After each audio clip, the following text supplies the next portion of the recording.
A produção industrial de Santa Catarina está crescendo mais que a média nacional. Como consequência, a confiança dos empresários aumentou. Mas será que o estado já segue uma trilha de crescimento sustentável? O ritmo lento das obras de infraestrutura de transporte poderia comprometer a competitividade das empresas? Nós vamos conversar sobre esse tema com o senador Paulo Bauer, porque o desenvolvimento de Santa Catarina é assunto de estado.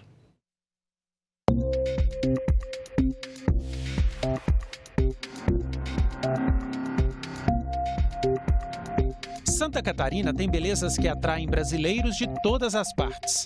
O turismo responde por 12,5% do PIB do estado e emprega 127 mil pessoas.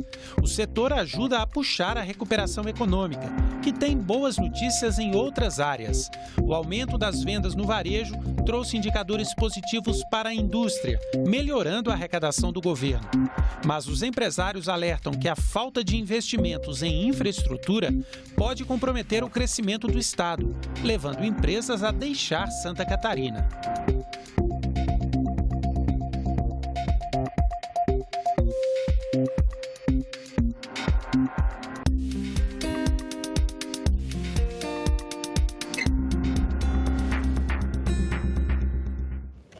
Me acompanha aqui no programa o jornalista Jefferson Dalmoro, da Rádio Senado. Senador Paulo Bauer, obrigado pela presença aqui conosco. É um prazer muito grande estar aqui com os amigos, estar aqui nos estúdios da TV Senado para conversar com todos sobre esse importante assunto que é efetivamente o desenvolvimento de Santa Catarina, que é um estado importante para o país, mas sem dúvida nenhuma um estado que precisa de muitas atenções, de muitos investimentos. É um prazer estar com você, Ronaldo, com você, Jefferson, nessa importante oportunidade. Senador, nós falamos nessa abertura que os indicadores econômicos têm melhorado em Santa Catarina, assim como têm melhorado em quase todo o país. Mas nós temos dados, por exemplo, do investimento em infraestrutura, do PAC e do orçamento da União, que foram realizados apenas 22%, quase 23% desse orçamento este ano. Essa falta de investimento, ela pode ser um fator de travamento da recuperação econômica do estado? Eu não diria de travamento, mas contribui para o retardamento de determinadas ações, de determinados avanços que a nossa economia pode dar com muita facilidade. Nós temos muitas empresas em Santa Catarina que têm uma capacidade ociosa muito grande. Eu mesmo visitei há poucos dias um frigorífico, uma unidade de produção de carnes, num município do interior de Santa Catarina, mais precisamente no oeste catarinense. E conversando com os dirigentes daquela unidade de produção, eu descobri que lá trabalham 1.400 pessoas e podem trabalhar mais 460. Portanto, há espaço, há condição. Mas o que existe de dificuldade? Rodovia para transportar a produção, infraestrutura para levar insumos para o agricultor poder alimentar, por exemplo, aves e suínos. Falta mão de obra qualificada através de formação profissional nas escolas que poderiam ter mais atividade e absorver maior número de alunos e jovens que poderiam se especializar na área. Portanto, nós temos uma capacidade porque nós temos cliente que compra nossos produtos, nós temos matéria-prima que pode ser viabilizada para a atividade industrial, nós temos, acima de tudo, uma boa fama. Nós somos conhecidos por termos produtos de qualidade, por termos e merecermos confiança daqueles que importam produtos catarinenses ou daqueles que consomem produtos catarinenses, mas efetivamente tudo isso tem que ser feito com muita prudência, com muita cautela, porque senão você atropela as coisas. Você tem produção aqui e não tem porto que chega, não tem estrada que chega, não tem mão de obra que chega para dar conta de tudo isso. Então, eu diria que é um crescimento abaixo da velocidade que nós poderíamos ter. Portanto, não trava, não impede, mas retarda, faz com que as coisas sejam um pouco mais lentas. E olha que mesmo assim nós temos alcançado números melhores do que os números nacionais. O senhor falou da capacidade ociosa da indústria. Segundo a Fiesc, a indústria utiliza 80% da sua capacidade hoje, quer dizer, 20% a mais poderia ser utilizado. Mas existe no Estado uma opinião corrente de que Santa Catarina contribui bastante e recebe pouco de Brasília. Isso entre empresários, entre a própria população. O senhor concorda com isso? Isso também é o pensamento da classe política catarinense. Quando a gente apresenta um pleito, quando a gente justifica uma necessidade para determinados setores e determinadas autoridades aqui em Brasília, principalmente no período do governo do PT, nós ouvíamos como respostas tradicionais, como respostas comuns. Olha, nós precisamos atender mais aquele estado, aquele outro e mais aquele outro, porque Santa Catarina já está tudo bem. Santa Catarina está à frente de outras unidades da federação. Fazer investimentos em Santa Catarina e deixar de fazê-los neste ou naquele estado é uma maldade, é um descuido, é uma falta de consideração para com aquele estado que também quer se desenvolver. Bom, eu diria que esta é a velha regra de matar a galinha dos ovos de ouro. Se Santa Catarina tem uma condição diferente e uma posição melhor, se você não continuar investindo e acreditando no Estado, ele vai diminuir essa condição, ele vai reduzir a sua expressão, ele vai deixar de ter o mesmo dinamismo. Então, ele terá que esperar os outros alcançarem a posição que o Estado já tem. É evidente, nós temos em Santa Catarina, por exemplo, grandes aeroportos, coisa que outros estados não têm. Estados que eu digo com o mesmo perfil, com a mesma população. Nós temos aeroporto em Chapecó, em Joinville, em Navegantes, em Florianópolis, em Forquilinha. Nós temos 5 aeroportos para grandes aeronaves. Num estado do tamanho de Santa Catarina, que tem 1,1% do território nacional. Portanto, é um estado pequeno. Mas, por outro lado, nós com esse tamanho, com apenas 6 milhões e meio de habitantes, nós somos o 7º maior arrecadador de impostos do país. Portanto, claro que São Paulo é maior que Santa Catarina, Minas é maior que Santa Catarina, mas se você olhar a dimensão territorial do Paraná, de Santa Catarina, do Rio Grande do Sul e de São Paulo, por exemplo, em Minas Gerais, você chega à conclusão que nós estamos muito bem colocados, porque apenas não dá para ter mais do que isso, porque não tem como botar mais gente lá, não tem como produzir mais. Talvez 20% sim, mas para a gente manter a qualidade, manter os mercados, manter a atividade econômica do jeito que nós temos ela hoje, nós precisamos efetivamente de investimentos e deixar de fazer os investimentos. Como disse o Ronaldo, termos esses percentuais baixíssimos de investimento no PAC, em relação ao que está previsto, ao que está orçado, é realmente uma situação de descuido, é uma situação que nós da classe política temos enfrentado e em todos os lugares no âmbito do governo nós temos repetido e insistido. Nós não queremos nada a mais do que é direito de Santa Catarina. Nós precisamos apenas que a galinha dos ovos de ouro não morra.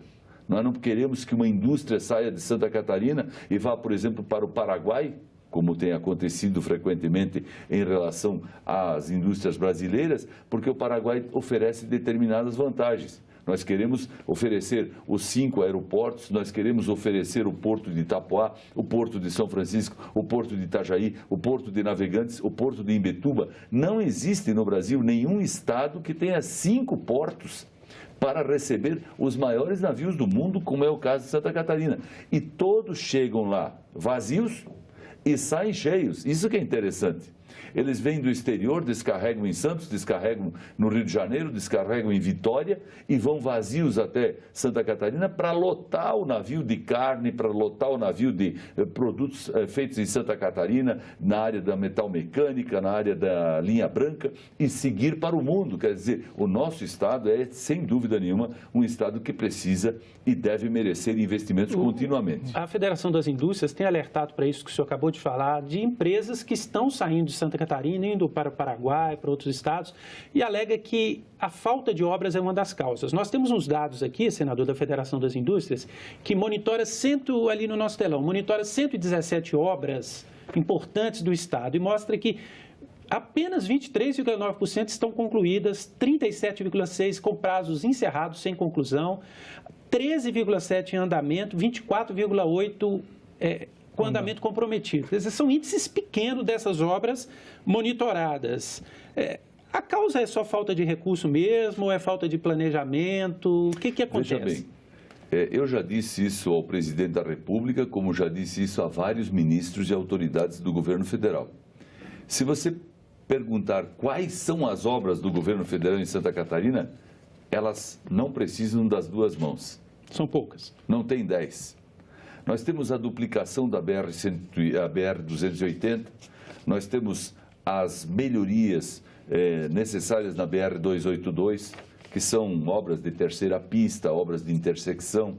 Nós temos a necessidade da duplicação da 470, nós temos a ampliação do aeroporto de Navegantes, nós temos a construção do aeroporto de Florianópolis, que agora já está privatizada, vai ser feita pela iniciativa privada.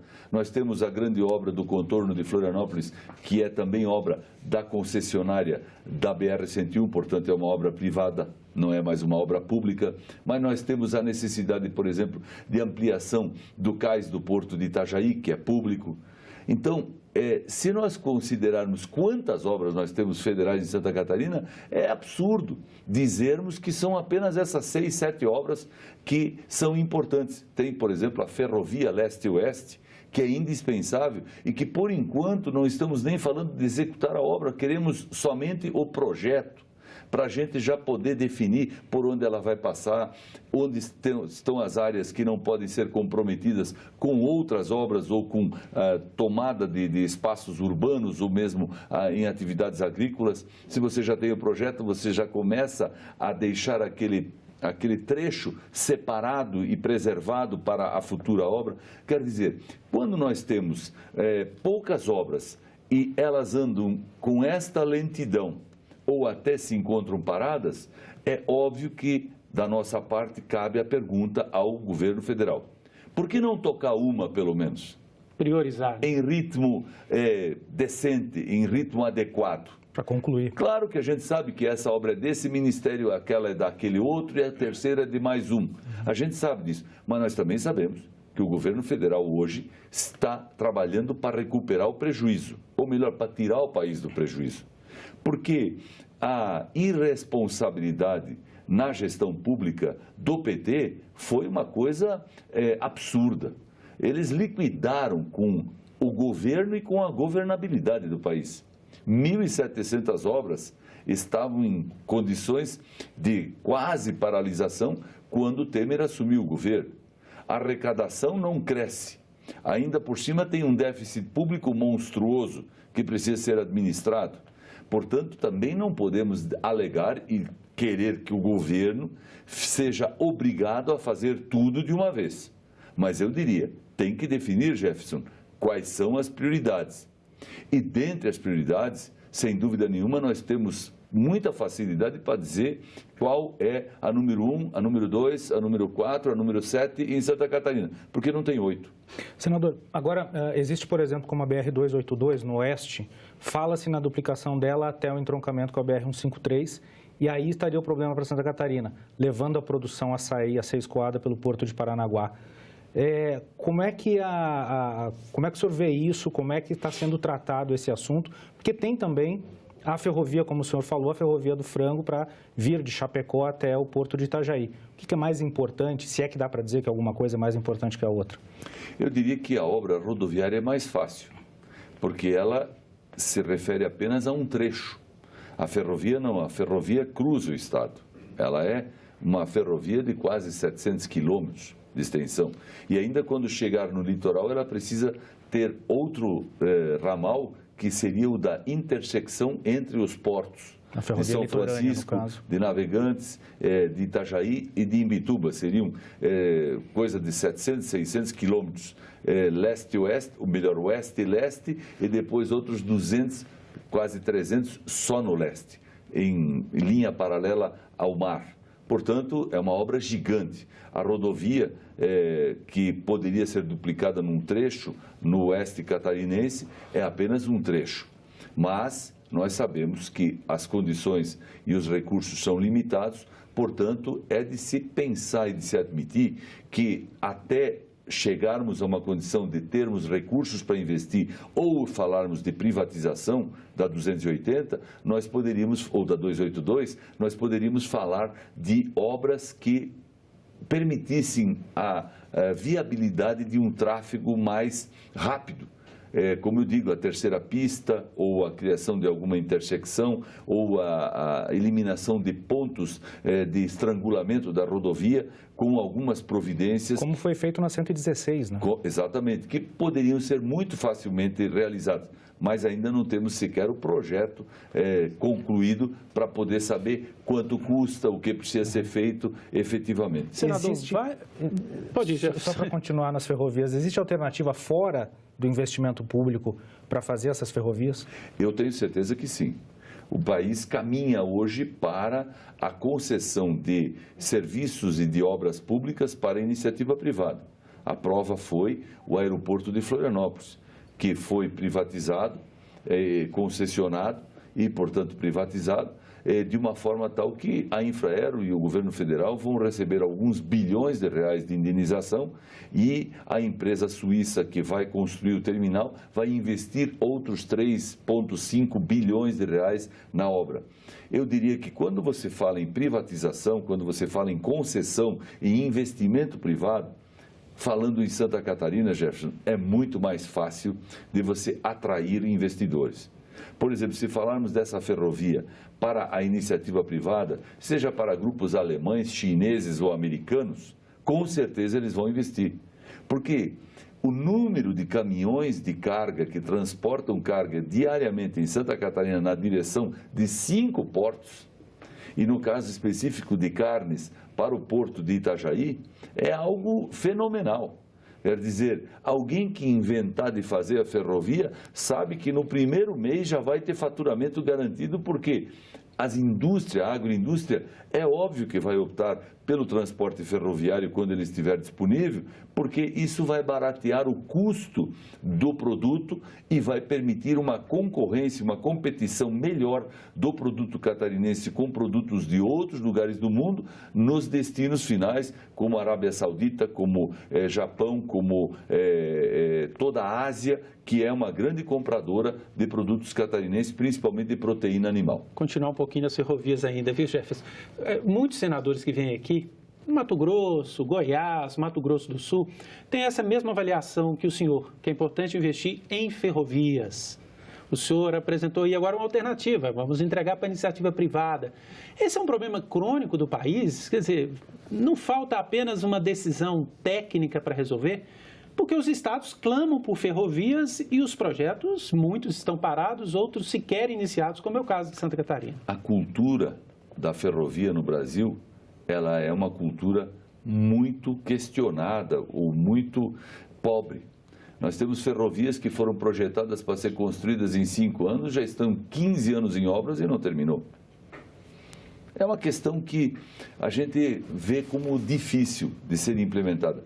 Se você olhar a história, por exemplo, nos Estados Unidos, eles construíam no século passado 100 quilômetros de ferrovia em um mês. Aqui você, para fazer 100 quilômetros de ferrovia, você leva 5 anos. Porque tem problema ambiental, porque tem problema político, porque tem problema de licitação, porque tem problema disso, porque tem problema daquilo. É uma tragédia. Essa que é a verdade. O país, o Brasil, não tem cultura. Volto a dizer, inclusive, quando o PT venceu sua terceira eleição, a presidente Dilma foi presidente no primeiro mandato, ela anunciou com pompa e circunstância para o Brasil todo, com foguetório, que ia fazer um trem-bala entre o Rio e São Paulo. Sobrou só a bala, que os policiais usam para conduzir líderes petistas para a penitenciária, para fazer a segurança, porque o trem ninguém mais viu. Então não adianta esse tipo de questão, como ato de governo, como gestão pública, não resolve. Tem que conceder para a iniciativa privada e, se for preciso, até subsidiar no início para que o negócio se viabilize. Mas pedir ou querer que o poder público faça obras de ferrovia no país, no meu ponto de vista, não é uma boa providência. Se alguém do governo me perguntar o que eu acho, eu digo aqui no programa o que eu acho. Não deve ser governamental, deve ser privado. Senador, o senhor falou da questão das dificuldades, licenças ambientais, de tocar os projetos no Brasil. O senhor tem um projeto de lei, o 185, que trata dessa questão da eficiência do gasto no serviço público, fazer avaliação de projetos a cada 2 anos. Nesses casos de obras paralisadas ou de obras com um andamento difícil, como a BR-280, como a BR-470 lá em Santa Catarina, esse projeto poderia ser aplicado, virando lei? Poderia, embora a gente não pudesse falar de uma rodovia ou de uma ferrovia. O projeto que eu apresentei, ele tem o propósito de analisar o contexto mais do ponto de vista global, macro. Vou dar um exemplo. No Brasil, nós temos o maior programa de livros didáticos do mundo e temos o maior programa de merenda escolar do mundo. São 2 coisas fantásticas, só o Brasil tem. E não é mérito deste governo, daquele, isso veio sendo feito com a história. Há mais de 20 anos nós temos esses programas. Ninguém sabe dizer no Brasil, nenhum órgão público, ninguém sabe dizer quantos empregos, por exemplo, são gerados no Brasil com a impressão dos livros didáticos que cada aluno de escola pública recebe. Ninguém sabe dizer no Brasil quantas transportadoras de cargas ganham dinheiro transportando os livros didáticos. Ninguém no Brasil sabe dizer quantos professores, especialistas, doutores e técnicos trabalham na elaboração desses livros. Ninguém sabe dizer no Brasil quantos empregos são gerados, por exemplo, na plantação de pinos e ilhotes para fabricar papel para usar nesses livros. E ninguém sabe no Brasil quanto esses livros ajudam efetivamente na formação do aluno e na construção da sua inteligência e do seu saber. É um pecado. Então a gente, como político, fica dizendo, olha, o livro didático é muito importante, mas nós não temos a menor noção de quanto representa isso. Essa cadeia dele, né? Desde a produção até o uso. Da política pública, da economia, da sociedade e principalmente da inteligência. Transportando isso agora para o setor rodovias, nós temos a noção de que precisa fazer essa rodovia. Por que a gente tem essa noção? Porque os políticos estão pressionando, porque a imprensa está denunciando, porque eventualmente aparece uma cena de um caminhão encalhado ou algum empresário reclama porque poderia fazer a viagem em 2 dias e leva 4 só. Você não tem um estudo claro, técnico, cuidadoso, seguro, que possa dizer, olha, se a gente fizesse dessa forma, ou se a gente tivesse mais dinheiro para investir, ou se a gente priorizasse, o resultado beneficiaria muito mais, porque é pneu de caminhão a menos que se gasta, é mais preço mais baixo que nós teríamos na concorrência internacional, é menos tempo que o navio fica esperando no porto para carregar, é menos produto que se perde, porque os caminhões de soja que andam pelo Brasil, eles perdem 5% de toda a soja que carregam, porque ela vai sumindo pelas frestas dos compartimentos de carga e por causa dos buracos que existem na rodovia. Aí ninguém sabe dizer quantos motoristas de caminhão morrem pela estafa, pelo cansaço, pelo estresse e graças a acidentes que poderiam ser evitados. Quer dizer, se nós fizéssemos o que meu projeto de lei efetivamente propõe, sentássemos com responsabilidade. Esse ano vamos analisar o livro didático e a questão do transporte rodoviário. No ano que vem vamos analisar a merenda escolar e vamos analisar, por exemplo, o programa de medicamentos para os problemas básicos da saúde. No 3º ano vamos analisar o que nós temos de políticas, por exemplo, na área do Minha Casa Minha Vida. Todo mundo quer Minha Casa Minha Vida, todo mundo quer construir casa popular, mas ninguém sabe exatamente que dimensão isso tem e que importância isso tem para a economia nacional. Está na hora do Brasil começar a ter um pouco mais de cuidado, a estudar um pouquinho melhor as coisas, a planejar melhor as coisas, porque aí o país vai, com certeza, ter outro tipo de gestão, outro tipo de resultado. Por isso, o meu projeto de lei foi apresentado. Senador Paulo Bauer, muito obrigado pela presença aqui no programa Assunto Estado. Grande prazer estar aqui. Sempre é muito bom conversar com os telespectadores que assistem à TV Senado.